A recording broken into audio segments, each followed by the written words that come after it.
What's up guys, welcome to another video. In this video I want to show you one of the most basic and simplest knots to tie, and I feel that this is one of the knots that every single fisherman should know. In this case, the knot I'm talking about is the dropper loop. Stay tuned guys.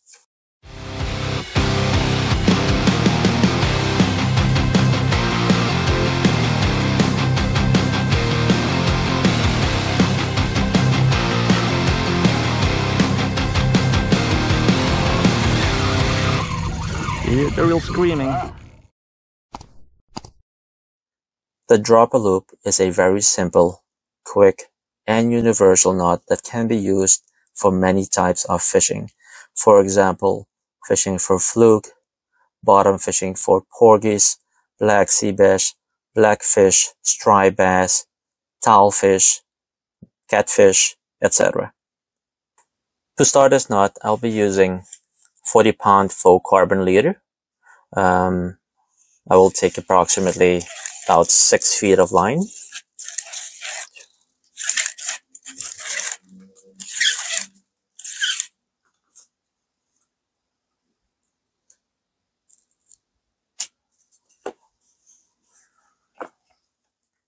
What I usually like to start with is tying a loop for the sinker. In this case, I will be using a double overhand knot. All I do is take about 10 inches of line, form a loop like this, pinch these two lines together, twist them around, and insert the loop twice through the opening, as such, and then pull it together. Now, before you tighten up any knots, please remember to moisten the line before you pull it tight, as this will create friction and heat which will weaken the line. So it is very important that before you tighten any knot, you moisten it. Feel free to use water or saliva in this case. Okay.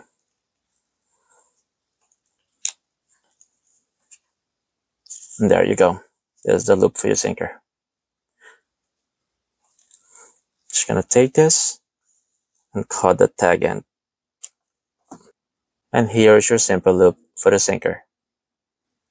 The reason why I like to tie my loop for the sinker first, because I find it very helpful as a guide to determine how far from the sinker I want my first dropper loop to be. There are different variations of dropper loops that you can tie depending on the type of fishing that you're doing. For example, if your targeted species are fish that are usually closest to the bottom, you want your first dropper loop to be as close as possible to the sinker. If you're targeting fish that are a couple feet off the bottom, you definitely want to start your first dropper loop a bit further away from the sinker. You can also tie the dropper loop in different lengths, and I'll show you next how to do that. Now let's start by tying our first dropper loop.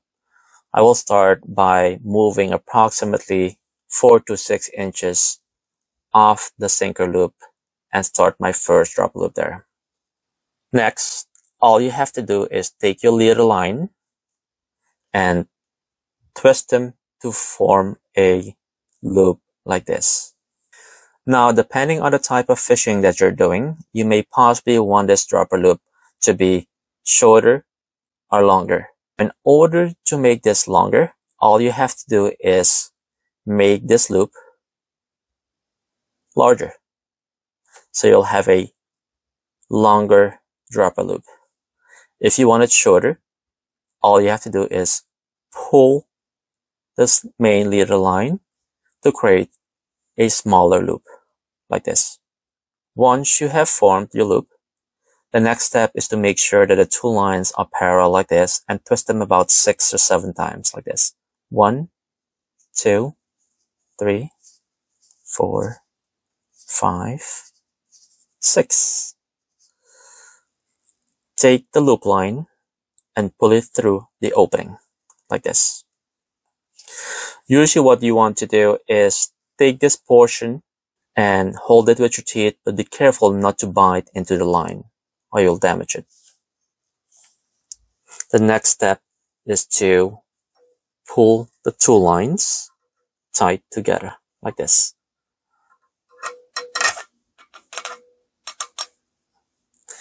Remember, before you tighten the nut, make sure that you moisten the line first. Once it's moistened, all you have to do is pull the two lines, tie it together, and this is your first completed dropper loop.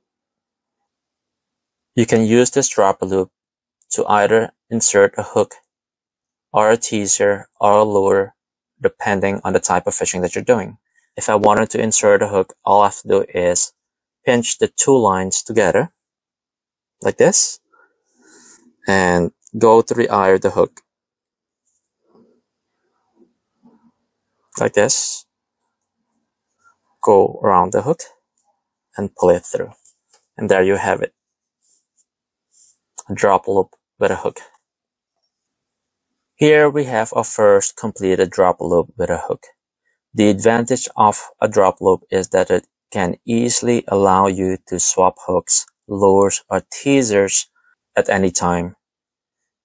For example, if I wanted to swap this hook for a teaser, all I have to do is take the dropper loop, slide the hook out,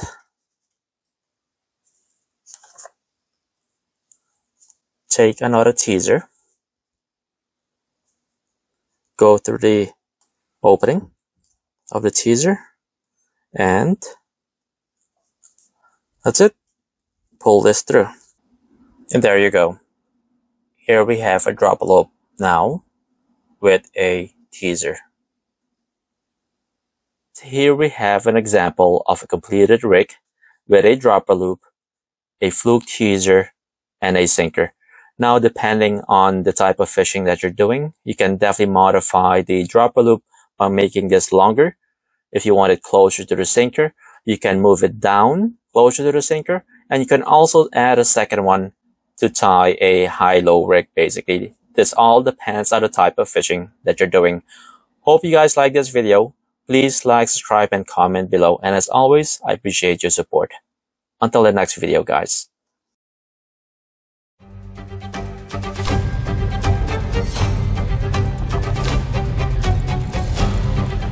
Pulling drag. Oh, nice one. Woo!